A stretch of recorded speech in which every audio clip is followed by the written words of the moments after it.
আটক ৭৮ বাংলাদেশি নাবিকের ছবি প্রকাশ করেছে ভারতীয় কোস্টগার্ড।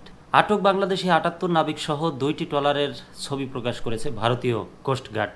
মঙ্গলবার ১০ ডিসেম্বর রাতে সংস্থাটির অফিসিয়াল ফেসবুক পেজ ও এক্স হ্যান্ডেলে মোট ৩টি ছবি প্রকাশ করা হয়। সামাজিক যোগাযোগ মাধ্যম ফেসবুকের ইন্ডিয়ান কোস্টগার্ড পেজের এক পোস্টে উল্লেখ করা হয়, ভারতীয় সমুদ্র সীমায় মৎস্য আহরণের অভিযোগে এক অভিযানে ট্রলার ২টি সহ ৭৮ নাবিককে আটক করা হয়েছে।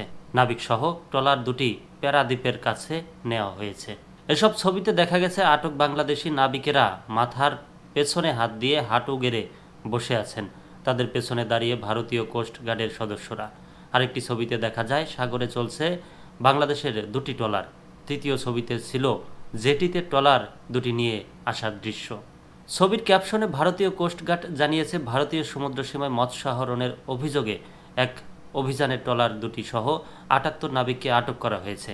নাবিকসহ ট্রলার দুটি প্যারাদ্বীপের কাছে নেওয়া হয়েছে। জানা গেছে, এমভি লায়লা 2 ট্রলারটি এসআর ফিশিং নামের প্রতিষ্ঠানের। অপরদিকে এমভি মেঘনা ৫ নামের ট্রলারটি সি&এফ অ্যাগ্রো লিমিটেডের মালিকানাধীন। সি&এফ অ্যাগ্রো লিমিটেডের নির্বাহী পরিচালক সুমন সেন জানান, সোমবার সকালে ট্রলার দুটি বাংলাদেশের সমুদ্র সীমার এক নটিক্যাল মাইল ভেতরে মাছ ধরছিল। এ সময় ভারতীয় কোস্টগার্ড ট্রলার দুটি আটক করে নিয়ে যায়। এখন যেহেতু ভারতীয় কোস্টগার্ড আটক করেছে বলে ফেসবুকে জানিয়েছে, তাই আইনি প্রক্রিয়ায় যাতে উদ্ধার করা যায় সেজন্য বাংলাদেশ সরকারের সংশ্লিষ্ট পক্ষকে জানিয়েছেন তারা।